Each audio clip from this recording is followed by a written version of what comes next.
The monkey's paw. Mr. White held his front door open. Morris, come in, come in. Mr. White's old friend, Sergeant Major Morris, stepped inside. Mr. White led him into the parlor. Mrs. White and their grandson, Herbert, sat before a crackling fire. Morris settled into a chair. Mrs. White poured tea. So good of you to come, said Mrs. White.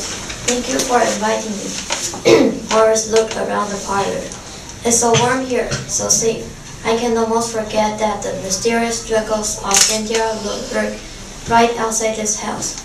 I can almost believe life has returned to normal. Normal? Mr. White studied his old friend's face. He looked worried. Or did he lose gear? Has something happened to you, Morris? Asked Mr. White. Morris rubbed his hand across his chin. My life has nearly been destroyed by the monkey's paw. A monkey's paw? Mr. White frowned. I'm afraid I don't understand what you mean. Morris reached into his pocket and pulled out a dark object. It was a tiny, shriveled hand covered in fur. Mr. White peered down at the tiny hand. Morris, this is the cause of all your troubles? The withered paw of one small monkey? It's small and withered. Yes, said Morris, but it's powerful. It has a spell on it. This paw grants 3 wishes to anyone who owns it. 3 wishes. Mrs. White looked at the paw. It's magic then. You may call it magic, Morris said. I call it cursed. Cursed? Asked Mrs. White. But that's silly. How can a wish be cursed? Very easily, said Morris, shaking his head. Whenever we make a wish, greed clouds our judgment. I wouldn't let greed cloud my judgment, said Herbert. I would think the whole thing through. I would know exactly what I was wishing for. I thought I was smarter than the monkey's paw and its magic, Morris said. I was wrong. And you've made your 3 wishes? Asked Mr. White.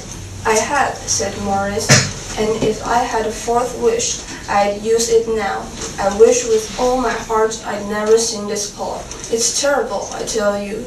Morris flung the monkey's paw into the fireplace. No, Herbert said. He grabbed a fire iron. Then he fished the monkey's paw from the flames and flipped it onto the parlor floor. I can't watch you ruin your happy home. Morris rose to his feet. You have a fine family and a good life, he told Mr. White. If you want to keep them safe, you'll toss that cursed paw back into the flames. Mr. White walked Morris to the door. When Mr. White returned, Herbert said, What should we wish for first? Nothing, said his father. Morris was right.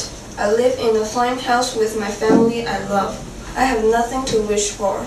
But this fine house isn't completely ours, said Mrs. White. We still owe $200 to the bank.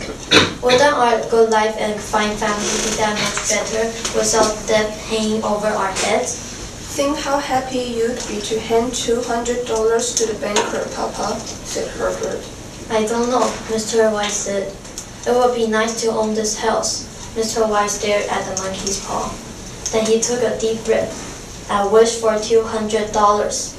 Oh, said Mrs. White. I saw it move. The monkey's paw moved. It heard your wish, Papa, said Herbert. Now the wish will come true. Nonsense, said his father. The wind moved it. This monkey's paw is no more magic than I am. He scooped up the paw. Then he put it into his desk drawer. Let's forget about this withered paw and go to bed. The next morning, though, Herbert had not forgotten. The $200 may come today while I'm at work, he said, as he left for his job at the factory. Don't spend it all before I get back. That evening, Herbert did not come home from work. Mrs. White was very worried. Then a knock sounded at the door.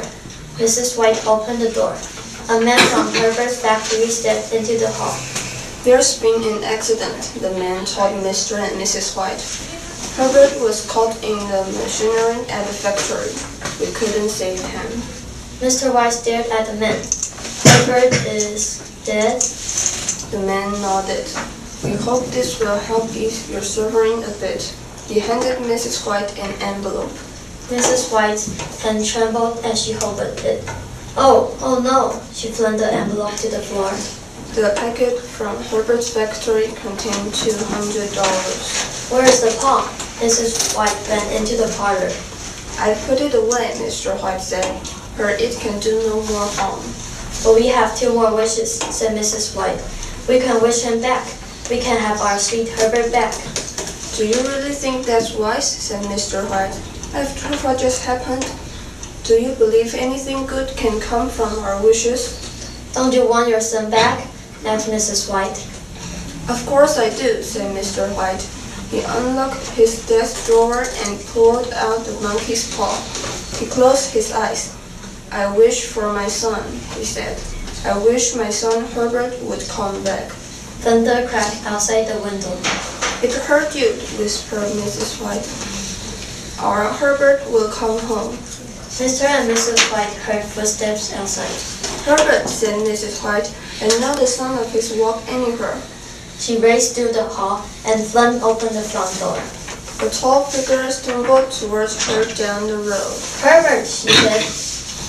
Lightning flashed. Mrs. White saw her son clearly. No, Mrs. White screamed. Oh no, it can't be.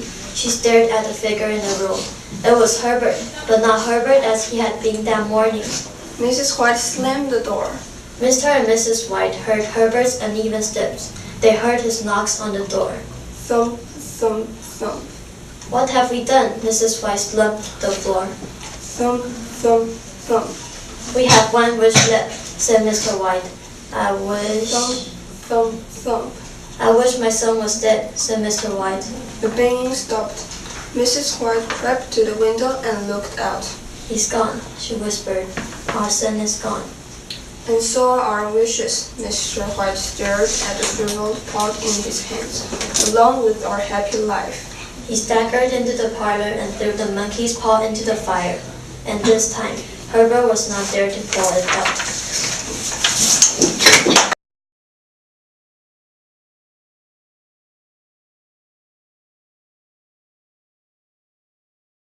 It's okay. Stephanie, well done. Seriously, I'm going to bring some snack for all of you next week. I'm very happy.